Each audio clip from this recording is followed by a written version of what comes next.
Welcome, everybody, to another edition of One Question for Every Fight here on SevereMMA.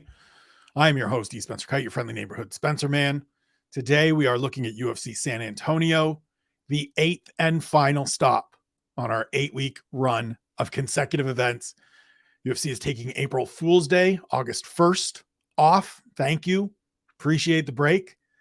It just feels like bad karma. If there was going to be an event on April 1st, a bunch of stuff would go wrong. No one would know if you're serious or not. So just stay away from it. Makes a lot of sense. I appreciate it. It'll be nice to have a Saturday where I'm not sitting for anywhere from 5.5 to 8 hours in front of my television recapping fights. As much as I love it, a break is welcome every once in a while. This fight card is one that got a new main event. Originally, Corey Sandhagen and Marlon Vera were supposed to be on the Aaron Blanchfield, Jessica Andrade, what became Aaron Blanchfield and Jessica Andrade fight card. It got moved here so that it would be in front of fans. It's the right decision. It's a good decision.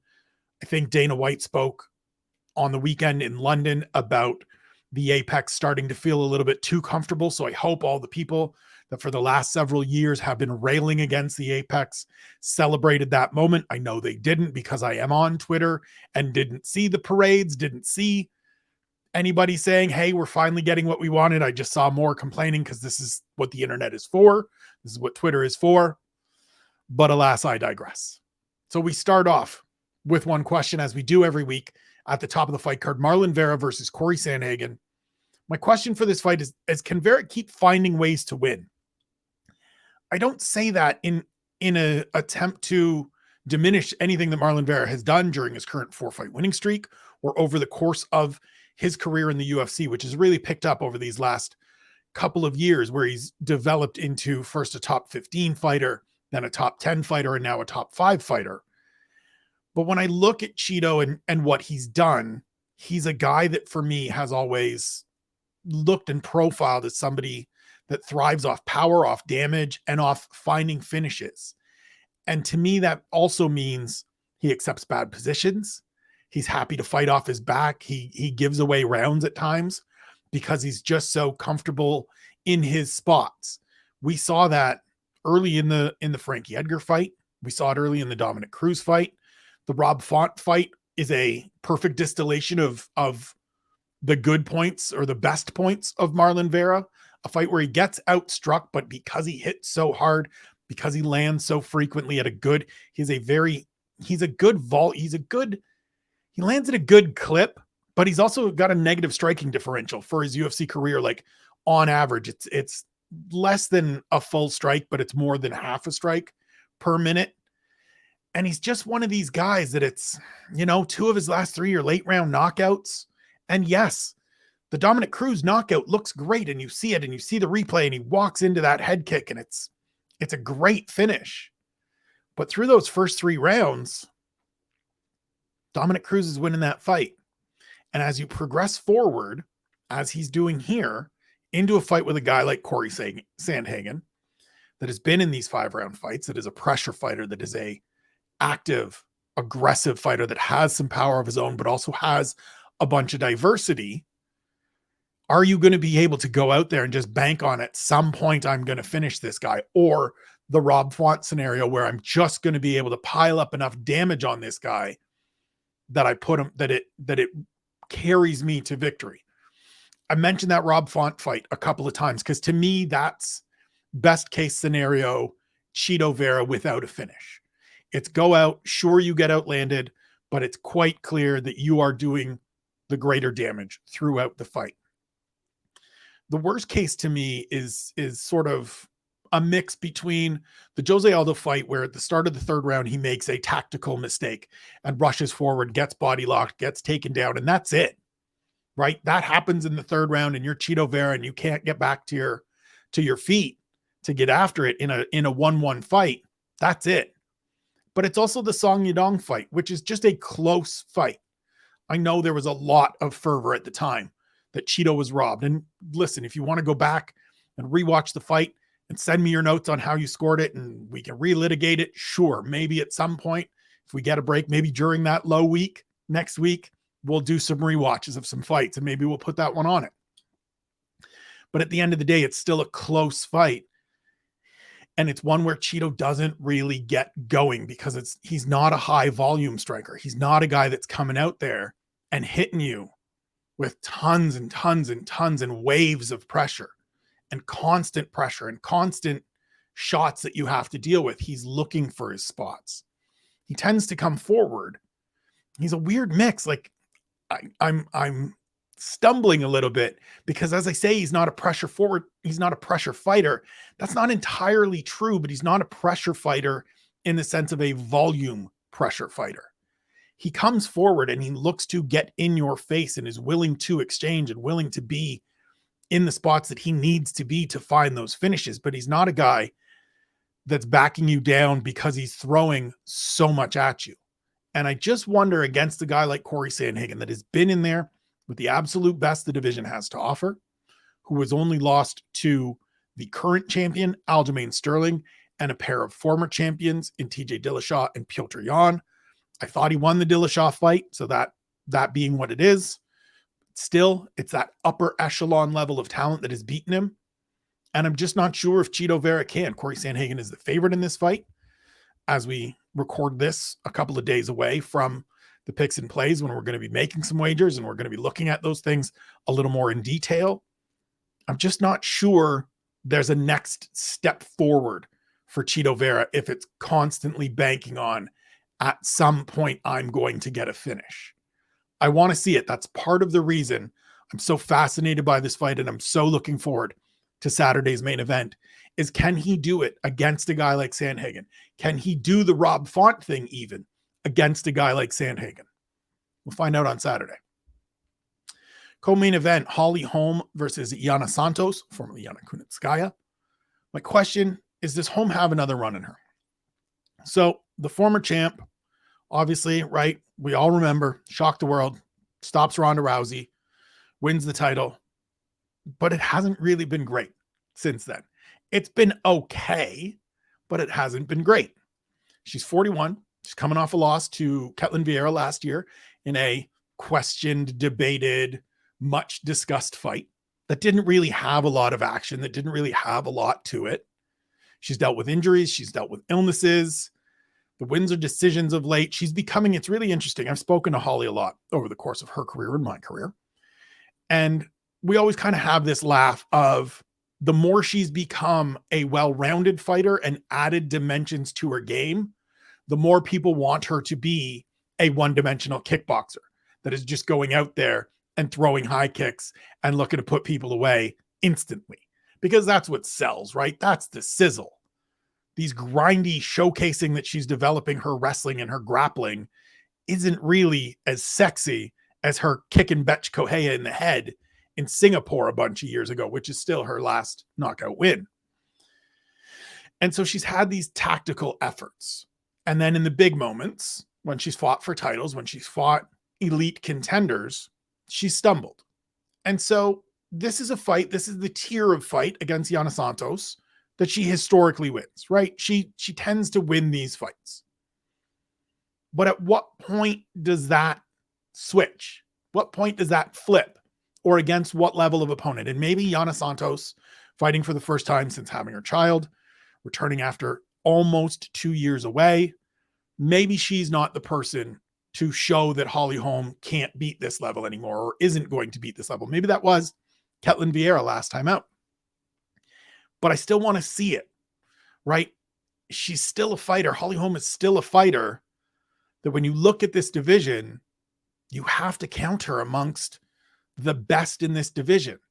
And now that can be a testament to the lack of new blood that has come forward in this division. This can be a testament to, you know, some of the struggles of some of these other women in this division, Ketlin Vieira included, not being able to get to that next tier of challengers or contenders.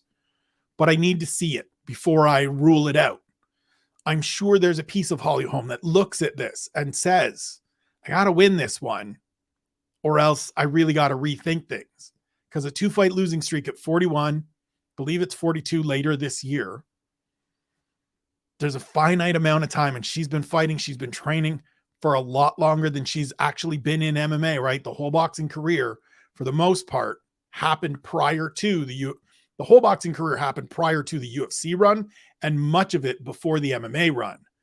And so we're going to find out if she's still somebody we have to think about, consider, talk about in championship pictures, talk about at the top of this division.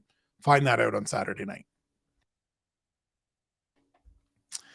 Next up, Nate Landwehr and Austin Lingo in the featherweight division. And my question is, how long can Landwehr keep being this guy? So Nate the Train is essentially a Darren Elkins type, right? He fought Darren Elkins. He beat Darren Elkins. He loved fighting Darren Elkins. And he sort of inherited that mantle of the you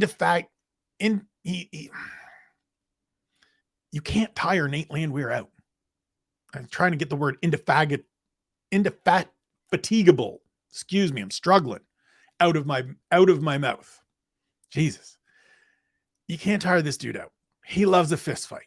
He loves grimy. He likes bleeding. He likes making you bleed. We remember his last fight is a majority decision win over David Onama, where both of them were exhausted. Both of them got hit with absolute 2x4s that put them in bad spots at different points of the fight. And yet Nate continued to push forward and ends up getting the victory.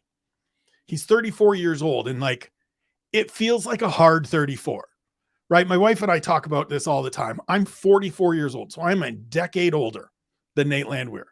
We look about the same age. You could make a wager that I might even be the younger guy. Because, I haven't been in a whole bunch of fist fights. I got long hair. I haven't been in a bunch of fist fights. Whereas he's been in a whole bunch of fist fights, and looks like there's been some hard years in there. And so at a certain point, right, it's the same thing we talk about with Darren Elkins. When we have to constantly talk about your toughness and your ability to battle through these absolute battles of attrition and these absolute brawls, the shelf life on that is real short, and it starts going bad and can go bad in a hurry. Austin Lingo is a guy on Saturday that is generally game to get into one of these fights. He's generally happy to go out there and just trade hands and see what happens. I punch you, you punch me. We see who falls. We see who takes the most damage. He's on a 2-fight winning streak. He's a guy from SevereMMA. He had some success on the regional circuit, knocking everybody out on his way to the UFC. Hasn't been able to replicate that since getting into the octagon. Probably going to get a chance on Saturday. Probably going to get an opportunity to land some of his best shots on Nate Landwehr, who is happy to do it. And I just want to see if Nate the Train can keep chugging on. Move to the women's flyweight division, which has been front and center for a couple of weeks now. We get Andrea Lee against Macy Barber. And my question is, can Barber keep showing development? This is a huge fight to me for Macy Barber, because this is where we find out where she's at presently, but also a little bit more about where that ceiling rests. And here's what I mean. She's won 3 straight. They've been good wins, right? Solid victories, good performances. She's looked to have figured out who she needs to be in the cage.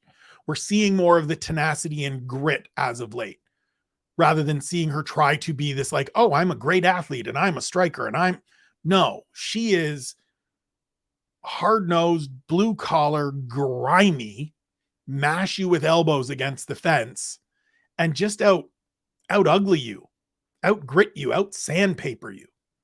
But she still also needs to grow those other pieces.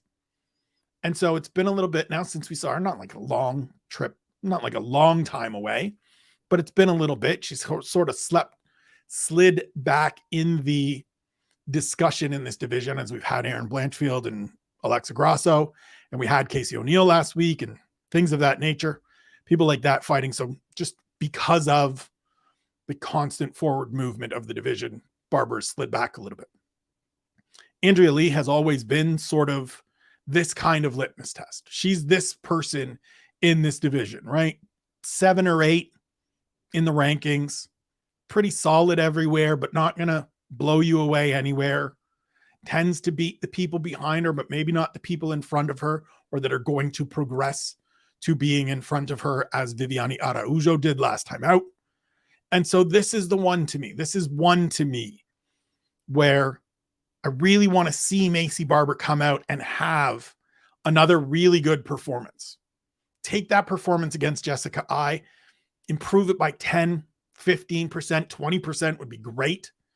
Go out and really put it on Andrea Lee to get yourself into the top 10 and show that while all of the talk of the future and John Jones record and all of that stuff and all of the schadenfreude from people being excited to see you lose those 2 fights that she lost to Roxy Modafferi and the current champ, Alexa Grasso, was just misplaced. It was another case of we got a little bit too excited about a young fighter that's still working this stuff out and still figuring this stuff out.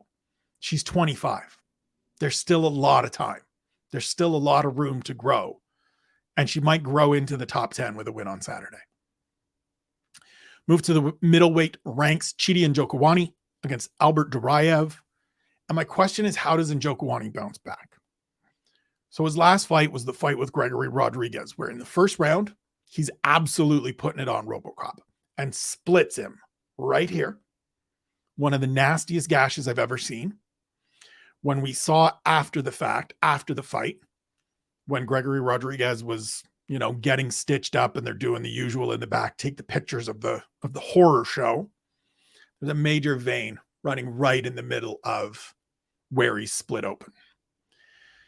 And Harry and I talked at the time on the takeaways about the impact of hurting someone like that, of landing something like that on somebody.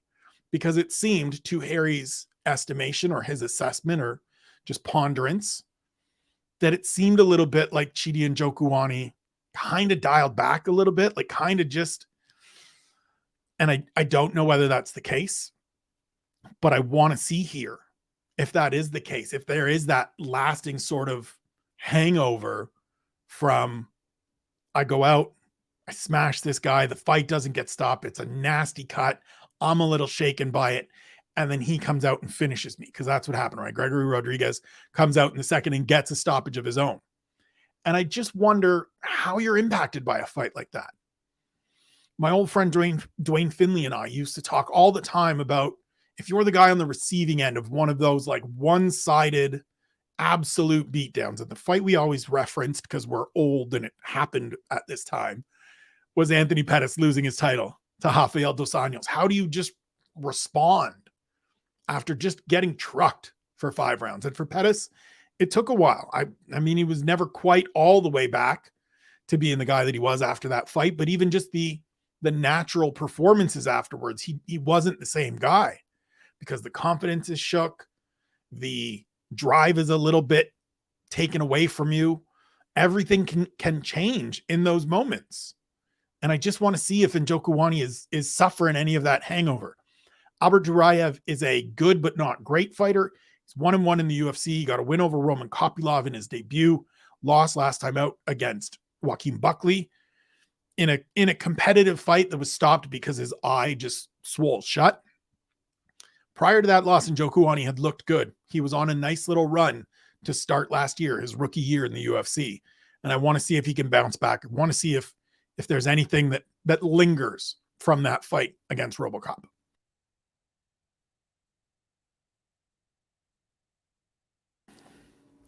Move to the flyweight division. I love this fight. Alex Perez versus Manel Kape. And my question is, will Kape advance into contention? Manel Kape is one of the most frustrating fighters on the roster to me. And I say that as somebody that thinks the world of this man's skills and talents and abilities. Why he's frustrating is go and watch the David Dvorak fight, his last fight. There are moments in that fight where he has David Dvorak just spinning his wheels, hurt, kind of on the brink of, if you push, you might be able to get him out of here. And instead, Manel Kape wants to dribble between his legs, and he wants the style, and he wants the hands behind his back and lean forward, and all the different histrionic stuff that I just don't care about. I know some people love the showmanship. I don't care. Go and beat David Dvorak, and then do whatever you want. Have a big celebration afterwards. Get that guy out of there. Now, he's looked great in his last 3, right? First 2 fights, close decisions in both, losing to Pantoja and Matthias Nicolau. We'll be back in a couple of weeks, and I'm excited for that because it's a great fight, him and Brandon Royval, but we'll cover that down the road.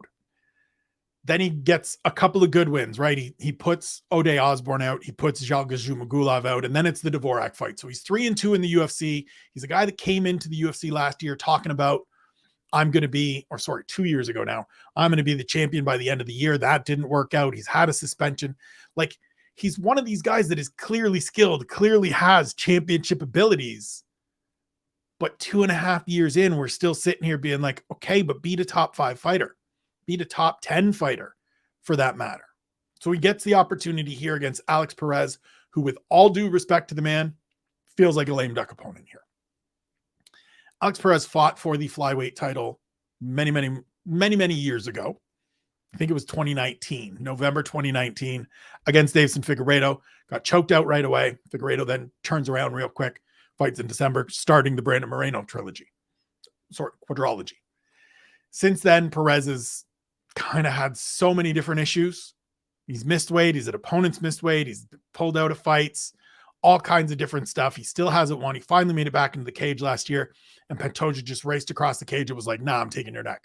We're not even, I'm not playing around with you here. Welcome back. Tap out now. I think it was 64 seconds.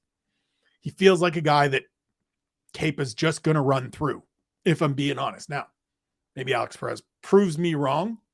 Maybe one of the boys, maybe Harry, when we tape the preview show later this week, will tell me all the reasons I'm wrong. I don't think that will be the case. But this feels like that moment for Manel Kyte, where you go out and you shine. This is the go out and put it on him and celebrate and do all the extra stuff afterwards. Go do what Pantoja did. Because that win for Pantoja cemented him at the top of the list of contenders. It made it so that whoever won that fourth fight between Figueiredo and Moreno was fighting Pantoja next. There's no more question. I was off. I had a knee injury. I came back. I choked out this guy that fought for the title. Give me my shot. I was going to get one. Give me mine now. I'm ready. Let's go. Kyte needs one of those wins. And I want to see if he can get it. Because right now, he feels to me like a guy that plays with his food a little too much at times. That wants to do all the showy, all the styly, and the victory will come. And then he thinks he can just go, yeah, but I'm the best. Show me. Show me you're the best. Go out and run through Alex Perez, and I will welcome you in a top 5 fight later this year. Next up, Daniel Pineda versus Tucker Lutz. My question is, what kind of bounce back will we have from Tucker Lutz? So he looked good on the Contender Series, getting a pair of wins to get a contract. He looked good in his UFC debut, showed good conditioning, good pace, solid kind of all-around skill game. But last time out, he lost to Pat Sabatini, got out-grappled from start to finish. It was a bad matchup. Pat Sabatini is more seasoned, more further advanced than Tucker Lutz is. But he's been out since then. That fight took place in 2021. He missed all of last year. And now he's facing a tough veteran here. And for all the different shortcomings and challenges that Daniel Pineda has faced, from missing weight a couple of times to a couple of suspensions for different things to being out for a little while now, had the eye poke situation last time out with Andre Fili. He's a good, solid, well-rounded veteran that is certainly capable of handing Tucker Lutz a second defeat if he's not in here and locked in. Whenever a young fighter like this, that is essentially in his career, he's bookended his victories with losses. He lost his first fight. He lost his last fight. Everything in between is success. He's now had all of this time to get healthy, get everything sorted out. Whatever the case was that he was off all of last year, and there was only one fight that he was booked for and pulled from, or booked for and it was canceled, and it wasn't on his end from my understanding. Let's just see. Let's figure this out. What have you got? Because you looked like you had the chance of being kind of one of these solid mid-pack featherweights coming off of Contender Series and through that first performance.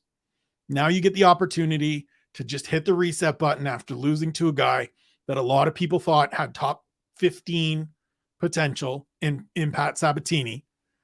Come out. It's really critical that Tucker Lutz has a good performance here. So we'll see if it happens.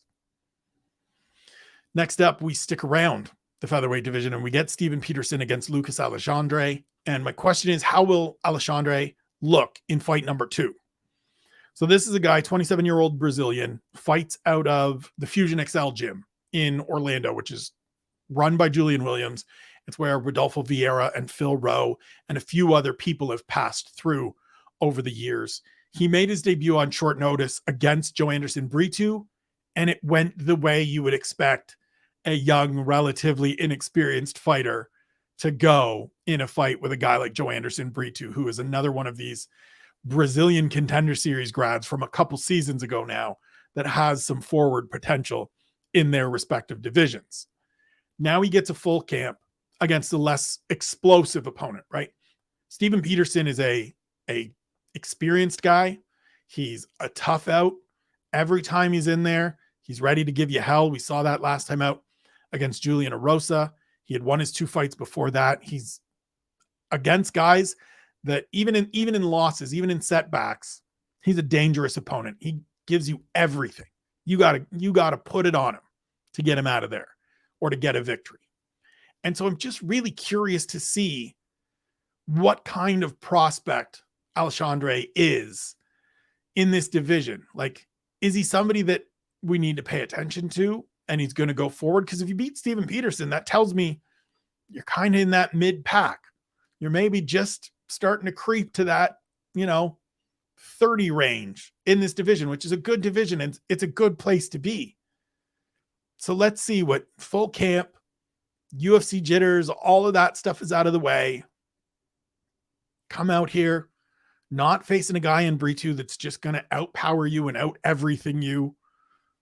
Let's see what we got. Next up, welterweight fight, Trevin Giles versus Preston Parsons. And my question is, who is Trevin Giles at this point? He's 6-4 in the UFC across 3 divisions. His last 2 losses, have come against solid competition, right? Michael Morales in his welterweight debut, Dricus du Plessis before that in his final middleweight fight. He's got some good regional circuit wins, beat Brendan Allen back in the day, beat Ryan Spann back in the day. But there's just been this limit to him. There's been this lack of consistency. And every time I've wanted to be excited about Trevin Giles, there's been a fight or two where I've been like, oh, right, this is why I haven't allowed myself to be excited about Trevin Giles. Athletically, frame-wise, reputation-wise, like what he's done previously-wise, this is a guy that should be, in my estimation, further ahead than he is. This is a guy that should be having success. But it's mostly been IQ stuff.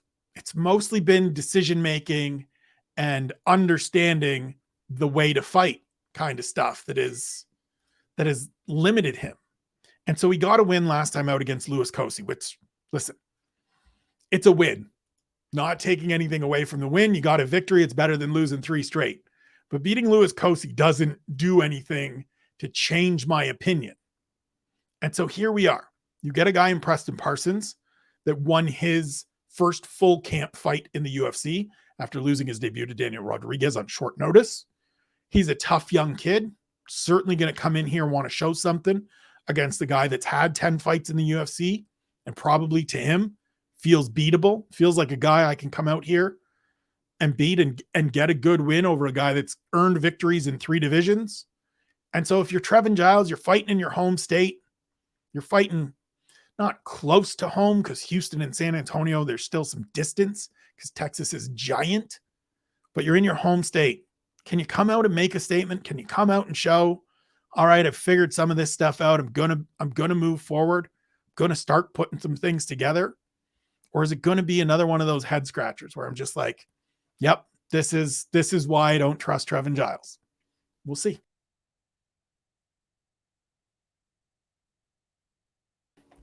Next up, flyweight division, CJ Vergara against Daniel Da Silva. And my question is, do we really need another Daniel Da Silva fight? Do we? He's 0-3 in the UFC. They're all stoppage losses. The last 2 are in the first round against, with all due respect to these individuals, decreasing level of talent, right? First fight is Jeff Molina. Has some good success in the first round. Jeff Molina comes out and beats him in the second. Shouts to Jeff Molina. I always stand with you, Jeff Molina. Second fight is Francisco Figueiredo. Gets tapped out real quick. Third fight is Victor Altamirano, who we'll talk about in a minute. That one ends in about 90 seconds.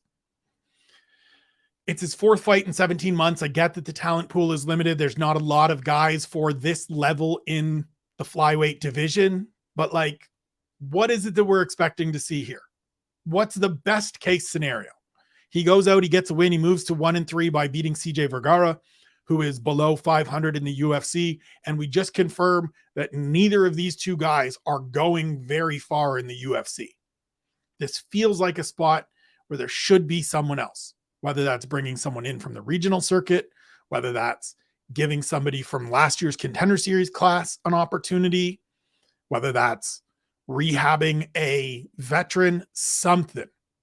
I know that, again, there's not an abundance of names. There's not an abundance of fighters in this division the way there is at lightweight or welterweight or some of these other weight classes.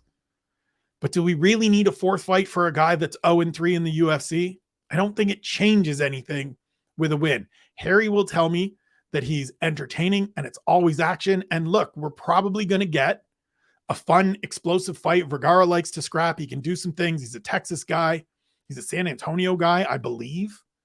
And so, yeah, it'll be an explosive fight early in the night, but it's just one of those fights that it doesn't do any, it doesn't, again, I'm always the guy that says not every fight has to mean something. Not every fight has to carry ramifications and all of those things. And I still stand by that. But we also don't need to see fighters that are 0-3 in the UFC getting more opportunities to show themselves, to prove themselves. Give me somebody new. Give this opportunity to someone else. I'm sorry, Daniel Da Silva. You haven't shown me that you can hang at this level yet. Go get a couple wins somewhere else, and then we'll see what we can do. Just me. I'm not the one with the book, though. Move to the lightweight division. Manuel Torres against Trey Ogden. My question here is, what kind of prospect is Manuel Torres? He's a season 6 grad from the Contender Series. He's 13-2 overall. He's won 4 straight. And last time out in his debut, he clobbered Frank Camacho. And certainly there are going to be people that are like, yeah, what does that mean? Well, it's a good baseline win. It sets that floor for Manuel Torres as an all-action guy that can beat other action guys, right? Frank Camacho has had a bunch of experience, tough to put away, likes to get into a scrap, and Torres looked really good. Looked great throughout that fight.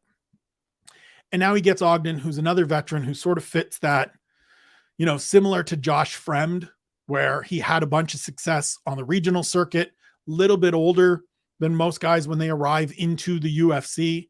You get a bunch of the people that cover a lot of the regional circuit saying this is a guy that really deserves an opportunity kind of for all that they've done over the course of their regional circuit career.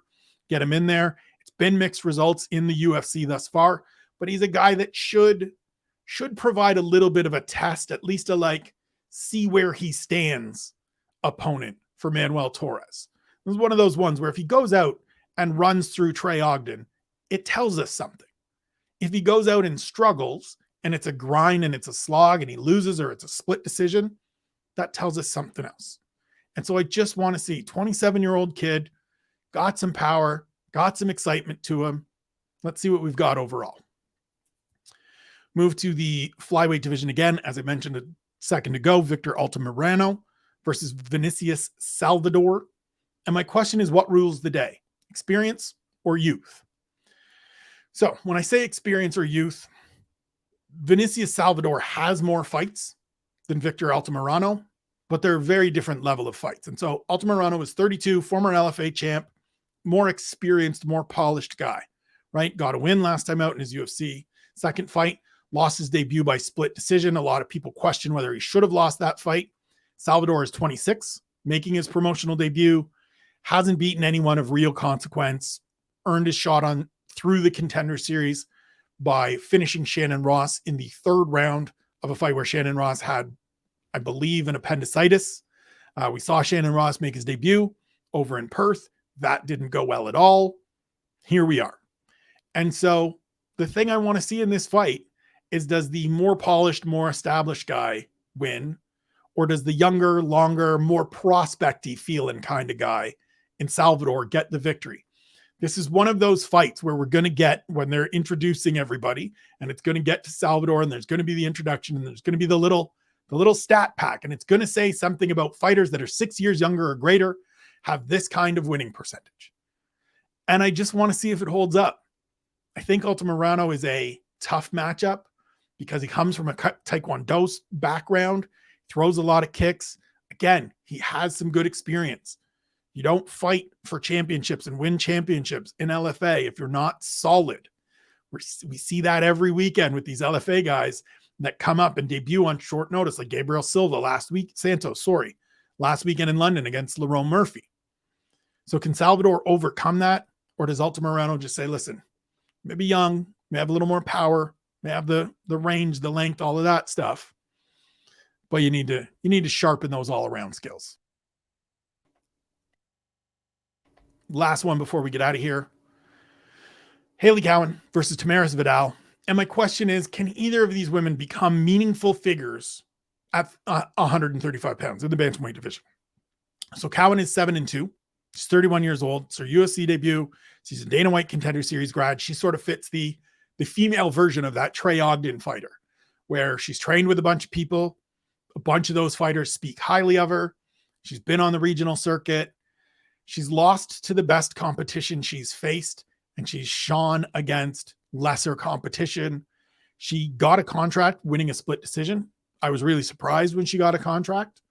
Tamaris Vidal is 7-1. She's 24. She got a win in her debut over Harry's favorite fighter, Ramona Pascual. She has limited skill. She has limited experience. Go and watch it. And I went and watched some of her fights before that Ramona Pascual fight. She's fighting in Samurai Fight House, where the octagon floor, the cage floor, are those foam puzzle mats that I have down in my garage. And the cage is about the size of this office, which is like 8 by 10. It's tiny. And so it's really hard to get a judge of who this fighter is at 24, fighting in that kind of promotion against that kind of competition. So we're going to find out. This to me is one of those fights where we just sit here and we figure out where these athletes are now, and also gauge a little bit of what the future, what the next year could potentially hold. Best case scenario, I think, for the UFC and for me as somebody that scouts prospects here in the UFC and kind of looks long-term, is to see some growth and development from Tamaris Vidal. Come out and have a good showing, beat a fighter in Haley Cowan that, as I said, has a bit of a good reputation within the industry, within the fight community, as a training partner for her physical conditioning, for the skills she brings to the table, and just hasn't been able to beat great competition yet, very good competition yet. Not that a Cowan win is bad by any stretch. You want to give me a 30-year-old, 31-year-old fighter that's still progressing, that has some physicality, that can come in and be somebody that right away maybe becomes a new name in this division, that can get into some of those fights against the tenured opponents. Great. It's a perfect opener because it's a low consequence, low stakes fight that's going to just give us some information about these two women to start Saturday's event. That's it for the program. I will be back tomorrow with 10 things I like.